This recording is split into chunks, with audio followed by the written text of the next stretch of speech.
First story. My entitled ex left me after I got pregnant from cheating on him. It turned out he was the father, so I abandoned the baby with him.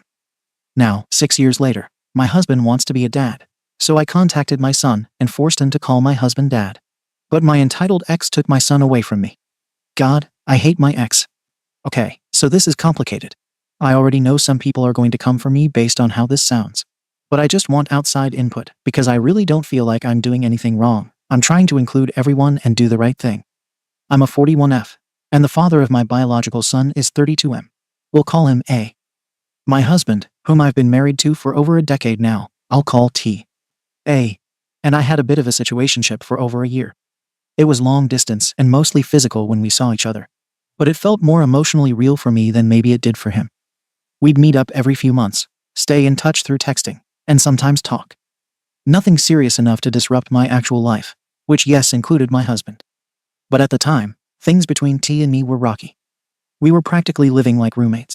I didn't feel seen. I didn't feel loved. I was disconnected. That doesn't make what I did okay. I get it. But that was the headspace I was in. Anyway, things ended with it was mutual. It fizzled. Not dramatic. A few months later, I reached out to him, and he found out that 1, I was pregnant, and 2, I had been married the whole time. I won't lie, I handled that part badly. I never told him I was married during our time together. And yes, I understand how awful that looks. But by the time I told him, I was 5 months pregnant and barely holding things together at home. I was scared, ashamed, and also confused because surprised the baby wasn't my husband's. It was A's. A wanted a paternity test after the baby was born, which was fair. That confirmed he was the biological father. By that time, my husband had already said there was no way he could raise another man's child, and frankly, I agreed. Our marriage had just barely survived the whole ordeal, and I knew forcing that baby into our home would kill it completely. So we came to a legal agreement. A would have full custody, and I stepped away. No visitation, no rights. I signed them away. It was one of the hardest things I've ever done. But I told myself I was doing it for my marriage, for stability, and honestly, for the baby too.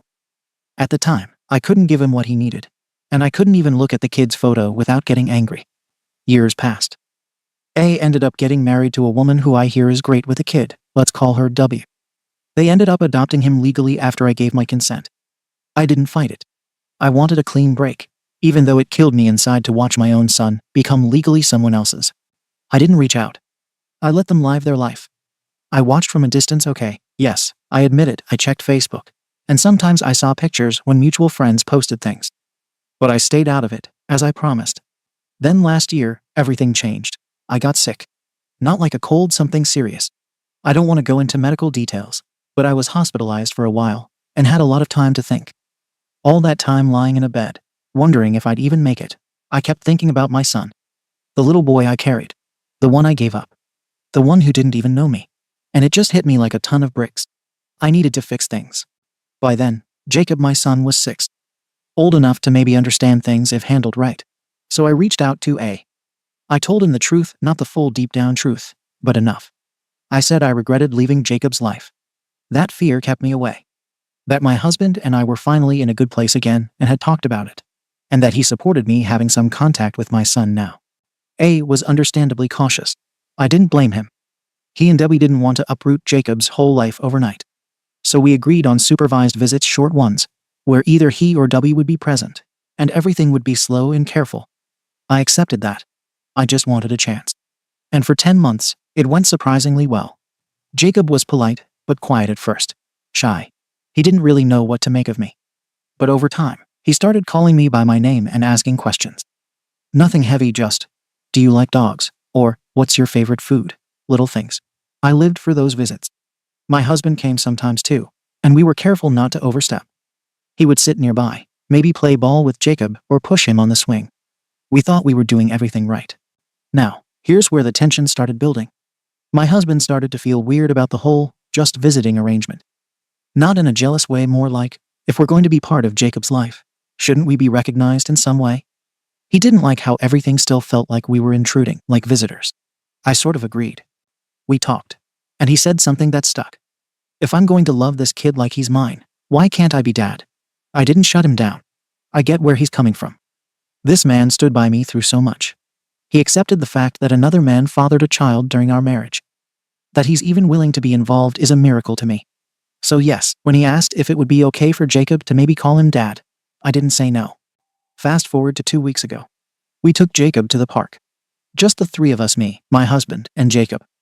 It was a simple afternoon. Snacks, soccer, slides. At one point, my husband told Jacob gently, "You can call me dad, if you want to." I supported it. I told Jacob it might make things easier if he thought of him that way, especially since we're going to be in his life now too. He didn't react much at the time. He just nodded and kept playing. I thought maybe that was the breakthrough. Maybe we were finally settling into something real.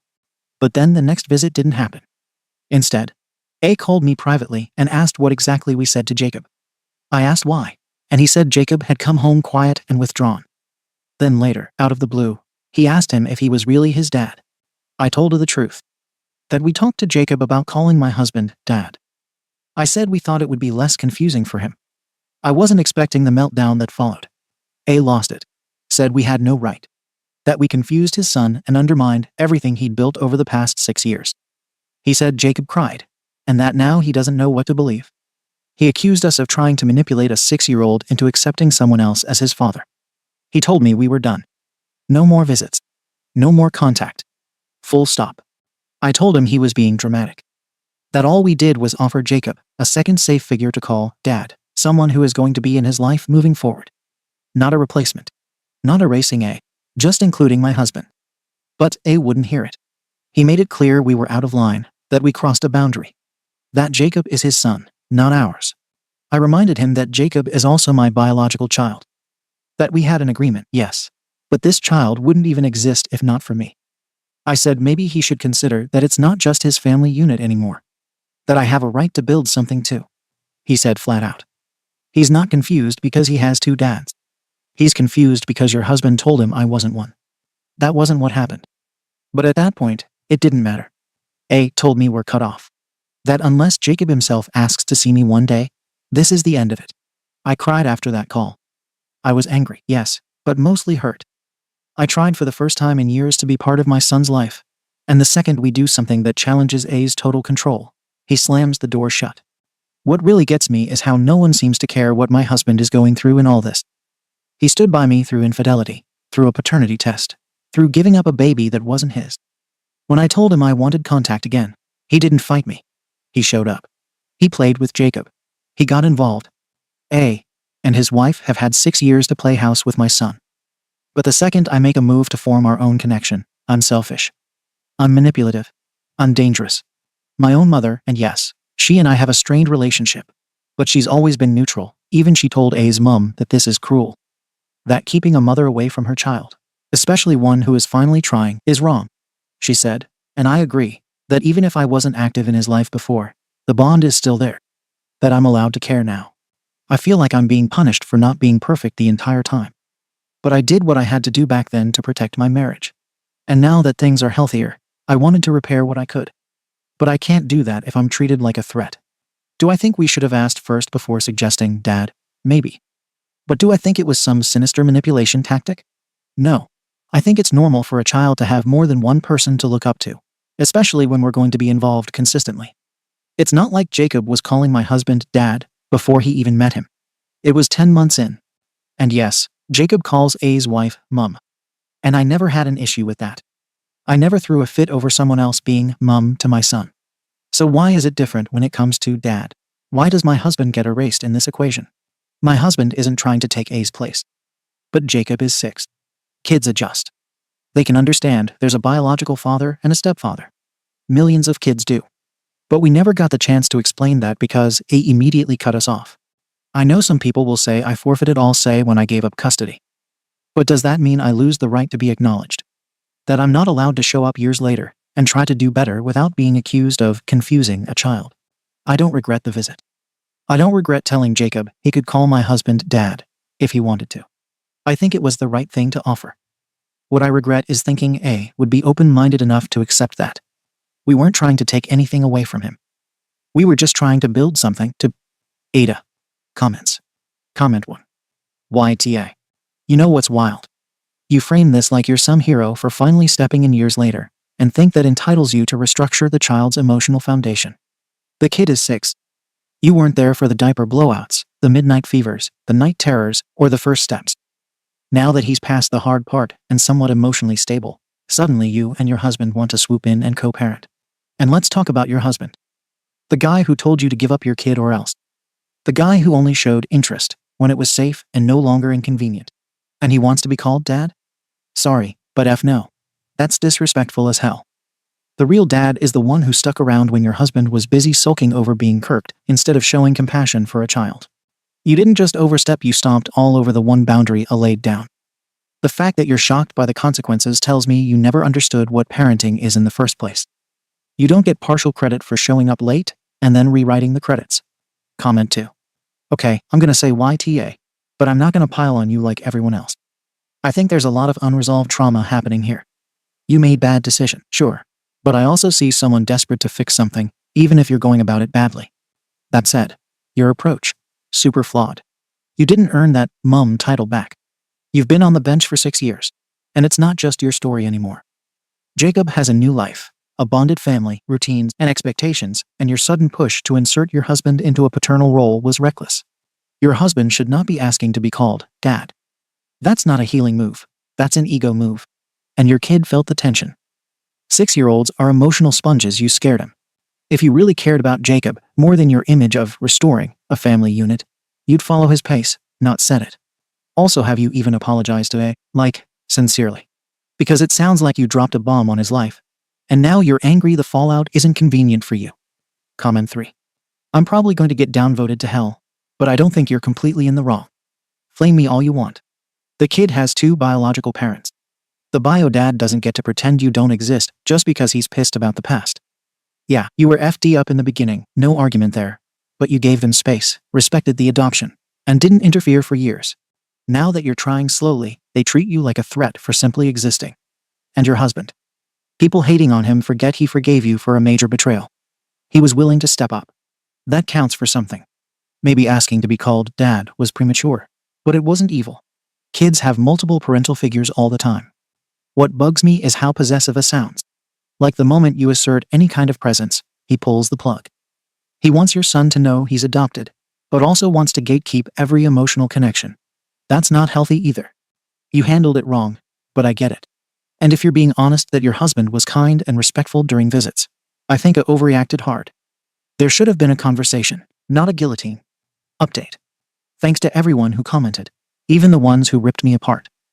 I knew posting would bring judgment, but the level of hatred and projection from some people honestly shocked me. You all think you know the whole situation because of one post, but none of you were there when I made the hardest decision of my life. Anyway, here's where things stand now. After A cut off all contact, I tried to let things cool down. I gave it a few weeks. But the guilt and emptiness didn't go away, it got worse. My husband T and I have tried for another child for years. We've done rounds of fertility testing. We can't have biological children together. I cannot carry again. That changed everything. Jacob is not just my first child. He's my only one. I carried him. I gave birth to him. Yes, I walked away. But not because I wanted to. I had no support, a marriage that was barely hanging on, and a husband who was spiraling because of what I did. So I sacrificed what was best for everyone. I stayed gone. I didn't show up to confuse or disrupt. But now, we literally have no other way to share love with a child, except through Jacob. I messaged A privately and told him the full truth, that I can't have more kids, and that this isn't just about regret. It's about survival. About wanting to give our love somewhere. I begged him to reconsider the visits. I said we would follow any rules he set, that we'd never say dad again, and that we just want to see him. His reply was a single sentence. You made your choice already, so did I. That sentence destroyed me. He never even acknowledged that we'd been seeing Jacob for almost a year with no issues. Never acknowledged that Jacob enjoyed the visits. That he smiled, laughed, and called us by name. That he asked T to push him on the swing every single time. That he'd run to me first at the park. None of it mattered. I wasn't even given the dignity of a conversation. I don't think people understand what it feels like to lose a child twice. I know what the comments are going to say. You signed your rights away. You don't get to come back now. Fine, I get it. But if Jacob can call A's wife, mommy, why is it somehow emotional abuse if he calls my husband, dad? What's the line? When does love become a threat? Isn't that a double standard? Or is it only acceptable when it's convenient for A? Let me be absolutely clear, my husband was never pushing for fatherhood out of ego. He wasn't trying to claim territory. He was trying to connect. That's all, he said. If I'm going to be part of his life, shouldn't he be allowed to know I'm safe? That's it. And Reddit twisted that into some hostile takeover plot. After being rejected, I started looking into my options legally. I didn't do it out of spite. I did it because I wanted to know if I had any pathway to even supervised visitation. So yes, I consulted an attorney. We filed for a motion to revisit the custody agreement based on significant change in circumstances. I know how that sounds, but I was advised that it could at least give us a hearing. Once A got served, it exploded. He showed up at our door. I hadn't seen him in person in years, and he looked at me like I was a stranger. He said, "So this is how you fix things. You dragged me into court after disappearing for 6 years." I tried to explain that I was ill, that I wasn't thinking clearly, that I didn't understand the emotional damage I caused until it was too late. That Jacob did bond with us. That we weren't trying to rip him away. That we wanted to share love, not steal it. He wasn't hearing it. He said we were lucky he didn't go for a restraining order after what happened at the park. That the second we introduced the dad label, we violated his trust. That trust is everything when raising a child with trauma. And that Jacob was traumatized after our last visit, crying at bedtime, not sleeping for days, and becoming withdrawn. I don't know if I believe it was that severe. I never saw it. But that's what he told me. And yes, we dropped the case. I couldn't go through with dragging everyone through court when I knew it would make Jacob the casualty. But I still believe I had a right to try. People here treat biomoms like we're nothing once we step away. Like we're just incubators who get discarded if we make one bad call. I was in survival mode for years. I wasn't operating from clarity. That doesn't mean I didn't love him. Reddit says I didn't earn the right to reconnect. That I'm selfish. But how is it selfish to want to give a child more people to love him? If I had shown up and tried to rip Jacob away from A and W, I could understand the outrage. But I came in asking to visit, to be part of a team. They agreed. For months. They let us in, and then punished us for stepping too close to the line. Isn't parenting supposed to be flexible? Isn't love allowed to evolve? My husband has cried over this. This man stood by me when I was at my lowest. He accepted that I had a child with someone else. He supported me trying to reconnect. He tried to be a safe male figure for Jacob, someone calm, kind, and stable. And now he's being demonized. We're grieving. And everyone just says, well, consequences. As if that erases 6 years of pain, regret, and now infertility. You want to cancel me? Fine. But don't pretend there's no gray here. Don't pretend you know how you'd behave if you lost your only child, got sick, and had one last shot at building something real only to be treated like poison the second you tried. I made mistakes. But I am still Jacob's mother. And that has to count for something. Comments. Comment 1. YTA, and pretty spectacularly so.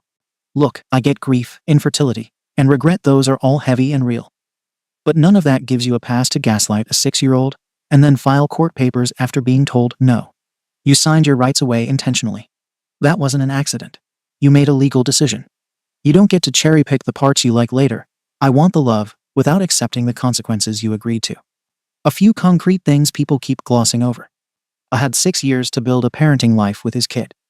That's formative. You stepping in suddenly isn't sharing love. It's disrupting routines and attachments that matter to a child's sense of safety. Your husband asked to be called dad after 10 months. That wasn't the kid asking, an adult suggested a label, and you let it happen. That absolutely can be confusing. Labels matter to kids. Filing to reopen custody was tone deaf. Court fights make kids collateral damage. You say you dropped it, but serving papers after years of absence. That screams entitlement, not remorse. You can and should grieve. But grieving doesn't mean you get to yank a child into a new family arrangement on your timetable. If you want any chance at reconciliation, step back, accept the boundary, and do the slow, boring work. Letters through A, if he allows, therapy for you, and consistent, tiny gestures that respect A's rules. Right now you sound like someone who wants the outcome without the accountability. That's not how this works. Comment 2. I'm an older woman, and have watched a few blended families implode/rebuild themselves. I'm not here to pile on. I see your pain. Losing the chance to parent your only biological child, and then finding out you can't have more. That gut punch is brutal. Your longing is understandable and humane. That said, 2 sharp points that ruin credibility and make others recoil. Boundaries.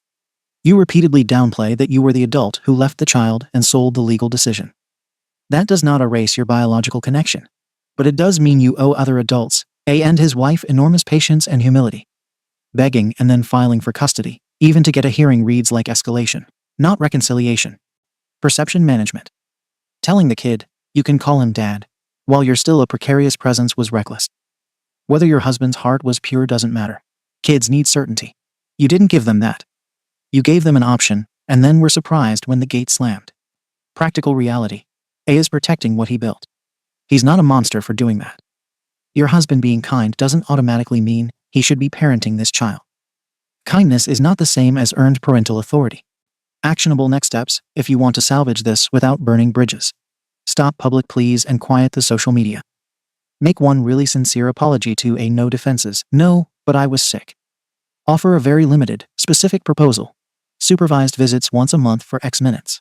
Letters only through A for 6 months, or therapy sessions with Jacob present with child therapist consent. If he says no, accept it and funnel that grief into a different way of creating meaning in your life. Volunteer with kid, mentor, be the supportive family member from afar. But stop demanding the role because that hurts the child. You're hurting. You're allowed to hurt. Just don't let that justify trauma for a small person who didn't ask for any of this. Update. I'm back because things have completely unraveled. We tried everything. I mean that literally. After getting dragged online for wanting to be in my son's life, my husband and I stepped back. We started seeing a licensed therapist together. A family trauma specialist, someone neutral, someone experienced. I told her everything. Even the legal filing we eventually dropped. I was raw and honest. She wasn't all sunshine, but she did validate one thing, that I am still Jacob's mother. That biology, while not everything, can't just be erased by court papers and signatures. That grief doesn't make someone dangerous. And that my husband and I are experiencing something closer to disenfranchised grief, mourning a child we never fully lost, but aren't allowed to claim. We felt seen. Around this time, something weird happened. I received a voicemail from someone who introduced herself as a counselor working with Jacob. She said she wanted to understand our dynamic better, to discuss what a potential long-term reunion might look like in the future. No guarantees, but she said she worked with children in complex family systems, and that she'd reached out with A's awareness. I was stunned. I didn't even tell my husband right away. I called her back. We spoke for 15 minutes. She asked me about Jacob's infancy, his temperament, milestones. I cried. I told her stories I'd buried for years. About the way he clutched my pinky in the NICU. About the lullaby I used to hum. She said she wanted to keep the door open gently, slowly. I felt like I was breathing again. We didn't tell A. We thought maybe this was his quiet way of easing the door back open. Not an apology, but a peace offering. We told ourselves if we just stayed patient and didn't push, something might grow again. That was when we made the decision. We'd move closer. Yes, I know how this sounds. But it wasn't to stalk. We weren't going to the school, and we weren't knocking on the door. We just wanted to be near. So if there was ever a breakthrough, if Jacob ever wanted to see us again, we wouldn't be far away. We sold everything. Packed up. Rented a place 15 minutes from A's house. We kept quiet about it. My mum knew. A few friends. But otherwise, we were trying to be discreet. I joined a local community group and started volunteering once a week. My husband picked up contract work. We were trying to lay roots. Quiet roots. But A found out. He showed up again with papers. Restraining order. We had 72 hours to vacate the neighborhood. An immediate perimeter was established around Jacob's school and their home. The basis? Repeated contact attempts, unwanted presence, and indirect manipulation through third parties. The voicemail? The therapist? Fake. It wasn't anyone from Jacob's care team. I had never authorized any outreach. I don't know who that woman was. Maybe someone is messing with us. Maybe a miscommunication. Maybe someone we once knew who thought they were helping. Doesn't matter. A's lawyer used it as evidence of emotional manipulation. The judge agreed. There was a pattern, they said. They called our move calculated, predatory. My husband tried to argue we'd never even seen Jacob since the park. That we'd been in therapy. That we made no contact. None of it mattered. The court's view was that our presence was threatening Jacob's stability. We had to move again, fast. Lease broken. No refund. My husband's job prospects were tied to our new city. Gone. Our savings drained. Now my husband's angry. Really angry. He says he gave up everything for me. That I lied to him about how much access we might get. That he trusted me when I said Jacob's dad might come around. That we spent months preparing a home we didn't even get to use. He's not saying it directly, but I can feel it. He blames me. We're snapping at each other constantly. We fight over everything now. Bills. Groceries. My mother still says A's being cruel. The therapist is now telling us to take a complete step back and start working through what it means to never have contact again. My husband didn't sign up for never. But through all of this, I still don't regret trying. People will scream that I'm entitled, that I caused chaos. But what's the alternative? Stay away forever. Pretend I don't have a son. I am his mother. That doesn't vanish.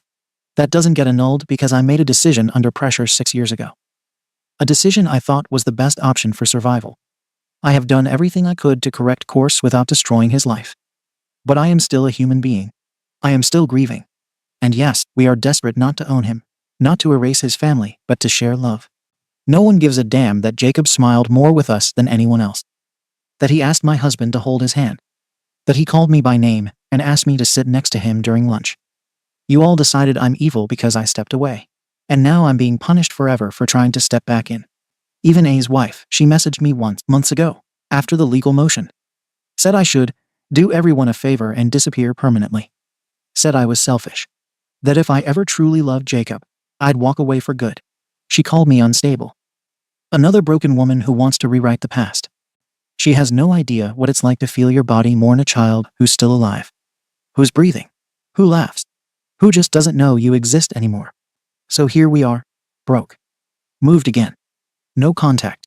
No plans. My husband and I are barely speaking. And I still wake up every morning wondering if Jacob remembers that lullaby I used to hum. Comments. Comment 1. YTA. But you are also broken and need help. I was the kid in a version of this story. My bio mom lost custody due to addiction, left for 6 years, then came back saying she always loved me and thought about me every day. She tried to force reunification because she missed me. Not because I missed her. She assumed I would feel the bond she did. I didn't. She tried to rush it, and it ruined everything. I started having nightmares and anxiety because I felt I had to pick between the parents who raised me and the parent who suddenly showed up with tears and biology. Reading your updates feels like I'm reading my mom's diary. You keep saying, I am still his mother. You are focusing on the title instead of the relationship. He doesn't know you. He doesn't owe you anything. You want him to heal you. Your grief is valid. Your trauma is valid. Infertility grief plus lost child grief is a brutal combination. But forcing a kid to fill that hole, that's emotional violence, even if you don't see it that way.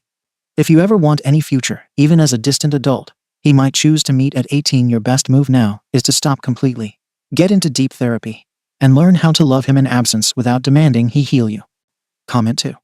I don't agree with how hard you're being dogpiled with zero nuance, because I can see the emotional horror of losing your only biological child, and then learning you're infertile. That's soul-shattering. And it sounds like you truly believed you were building a second chance. You probably latched onto every small positive reaction from Jacob like it was oxygen. I don't think you're evil. I think you're drowning. However, you're drowning and grabbing onto a child to stay afloat. That can drown him. That's where it becomes unacceptable. Your husband turning on you is not shocking. He was playing the fantasy, dad arc in his head too. But the moment consequences hit real life, he bailed emotionally. That's not kind.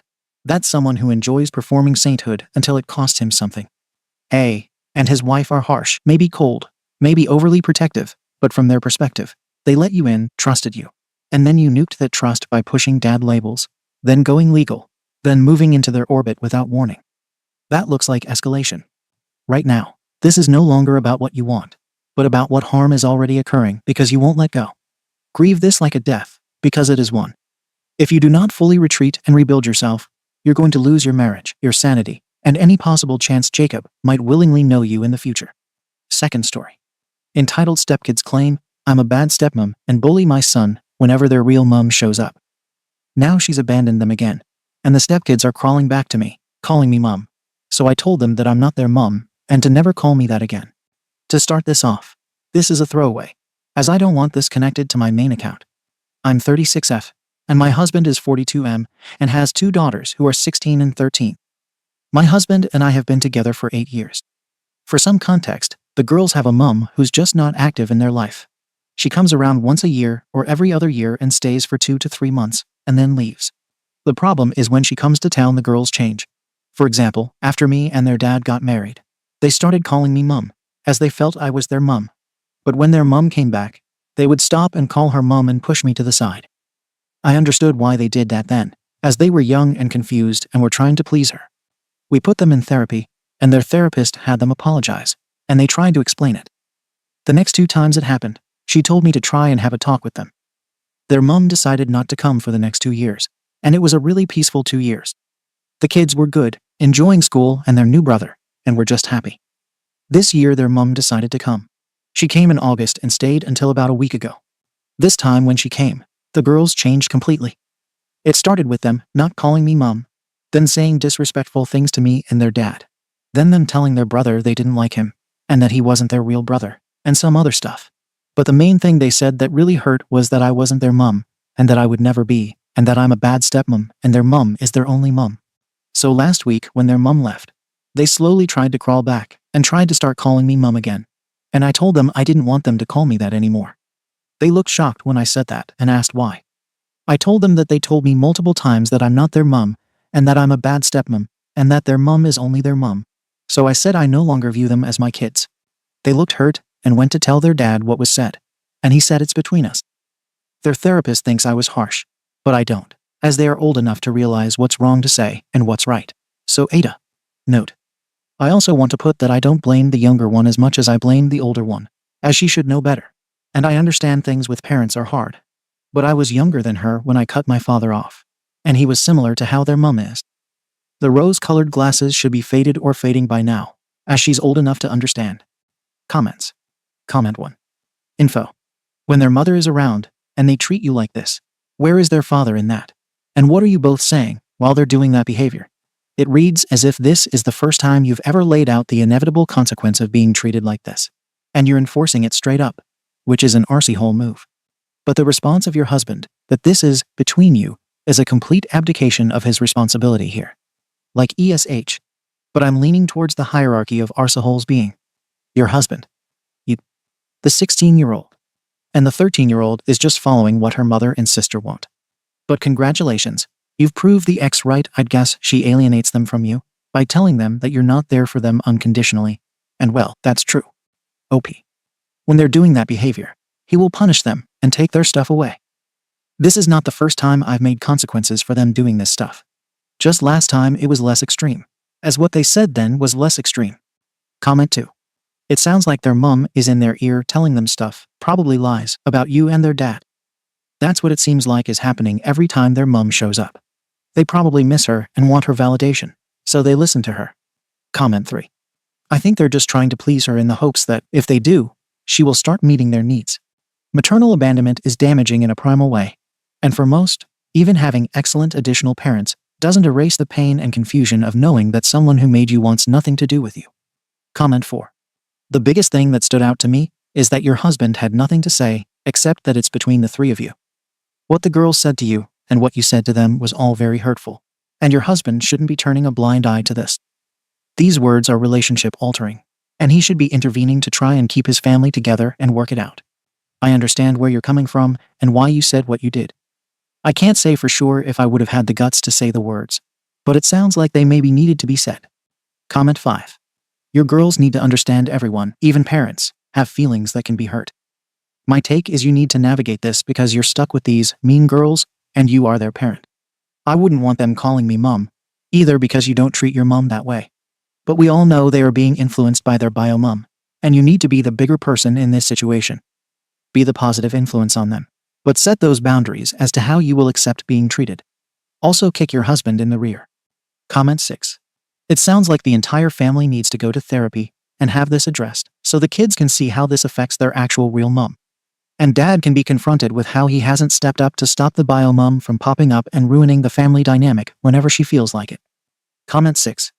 I think you'd be much better served explaining that your feelings are hurt, rather than demomming yourself. Geez. Everyone seems like an arsehole, but the difference is that you are an actual adult. Comment 7. Understandable reaction, especially considering what they said to your son. However, please don't close the door permanently long enough to teach them a lesson, but not long enough to damage your relationship with them forever. You are their constant. Don't take that away from them. Just teach them a lesson on appreciation, respect, and consequences. Comment 8. Soft YTA, or rather, You're the grown-up. Yes, 13 and 16 are old enough to know better. But teenagers aren't famously good at emotional empathy, and they have a lot to cope with. In a way, they are like a toddler saying, "I hate you." You know that the only response is, "Well, I love you and always will." Their bio mom sounds toxic and unreliable, and like she is demanding their loyalty. They are terrified that she will go away again, maybe for good, if they displease her or do anything wrong. They aren't ready to decide as an adult might not to have this person in their lives. They're just blindly terrified of being abandoned again. You are the stable, loving maternal presence in their lives. Prove that, unlike their bio mom, you aren't going to abandon them, even at their most unlovable. That doesn't mean put up with insults or bad behavior, but it does mean not punishing them by withdrawing your support. You can calmly explain that they are free not to call you mom, but you will always love them and consider yourself their stepmom. In the years to come, they will feel terrible about this, but don't punish them. Update. I'm back with an update, and before I give the update, I want to start by answering a few of the main questions I saw. I saw a lot of questions that asked, why do we allow their mother in their lives? I'm not over that my husband feels like it's not on him to keep the girls from seeing her. He will ask if they want to, and they say yes. Another question I saw a lot of was, why doesn't their dad say anything? He does. He's taken away their things and has tried to have talks with them.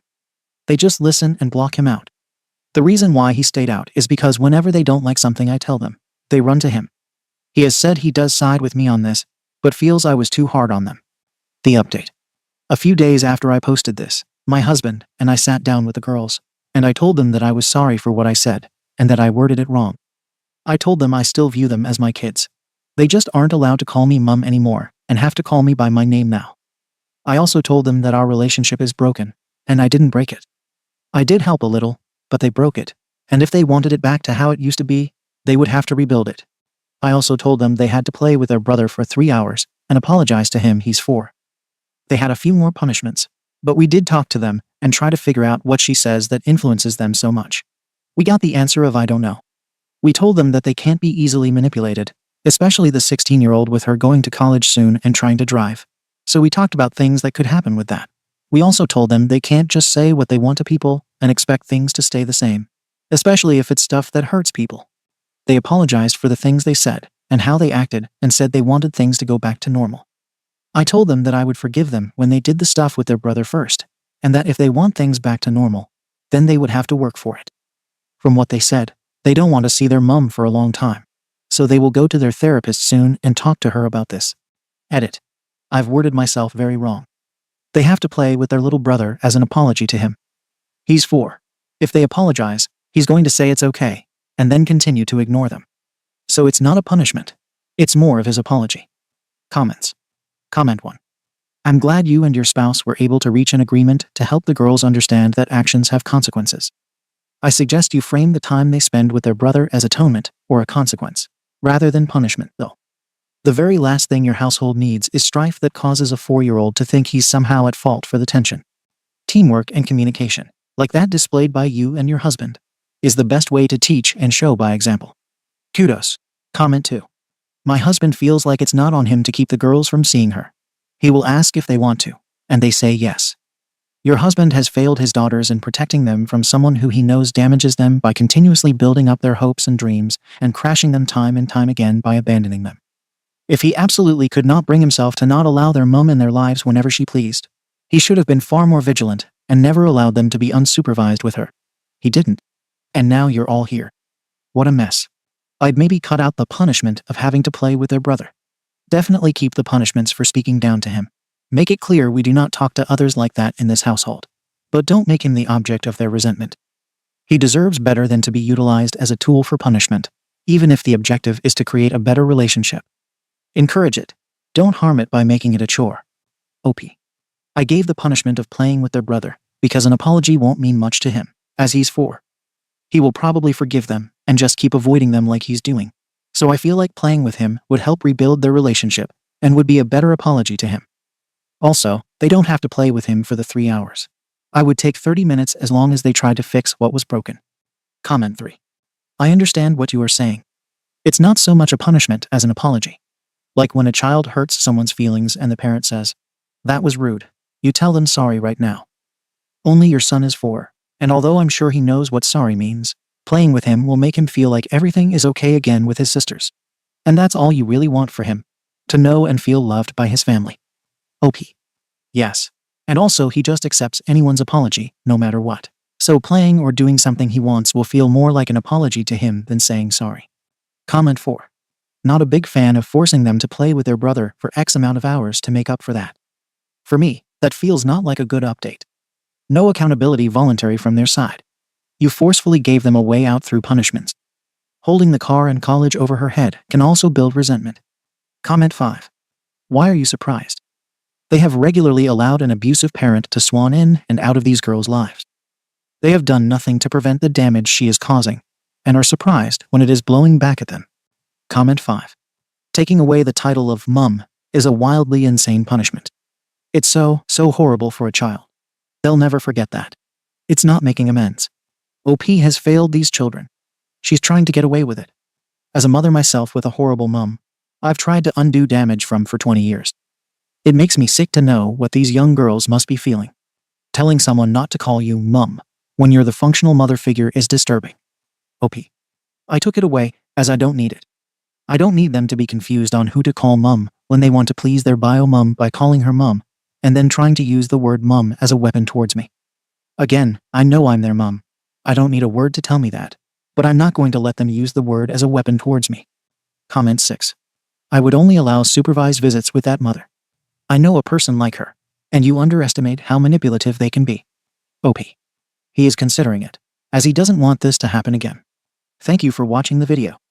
If you are interested in listening to these kinds of stories, we've got more in store for you. Simply subscribe to our channel, hit the like button, and share it with your friends.